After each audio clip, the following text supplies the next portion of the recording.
Hi, I'm Mike Gorska with ProAct. We're up here in Idaho. I'm up here with Brian from Wada Farms. Brian, can you tell us what we have going on up here?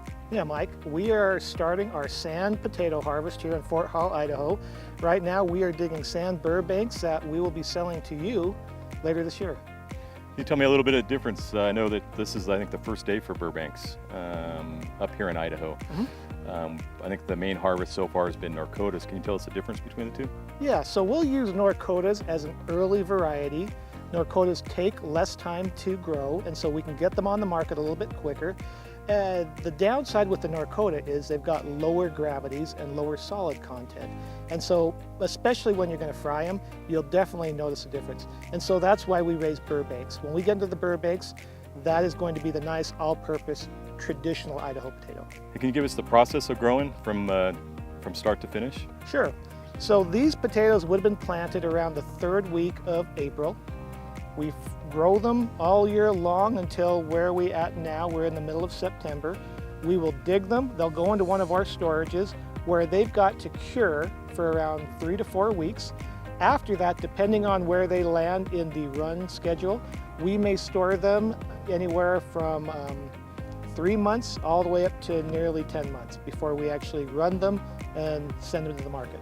From when your dad first got into the business until currently, what has changed in technology, growing? Labor availability is decreased, and so we need to automate where we can. You know, when you're moving as many pounds of potatoes as you are every day, you know, it's tough on people, and so we need to try finding automated solutions to reduce that physical load on people.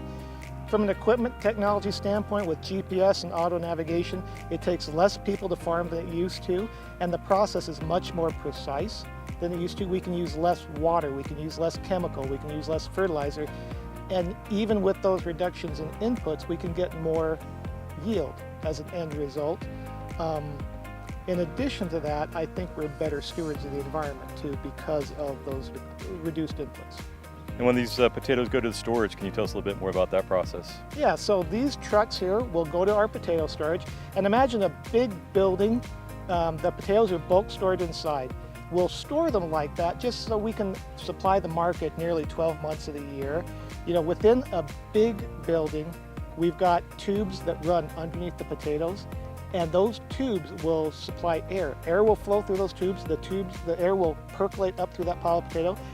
And that's how we cool the potatoes. That's how we manage the humidity to the potatoes. That's how we keep them fresh for as long as we do. Can you talk a little bit about the growing seasons of the different varieties? Yeah, you know, here in Idaho, everything seasonality matches up pretty closely, which is good because our storage and packing programs all can run at the same time for our russet potatoes, our mini potatoes, the reds, yellows, chippers, and specialty. And then we also have the onion program too here in Idaho that again mirrors the same time frame. Even with our sweet potato program in the Carolinas, you know, they're about a month behind us, but generally the storage seasons all line up where we can try to provide you guys everything we can at the same time. Brian, I want to thank you very much for allowing our team to come up here and you taking us the time to show us around the fields and the storages and talking about all the color potatoes and educating us. So thank you for sure, and the Wada team. Thank you. If you have any questions, please call ProAct.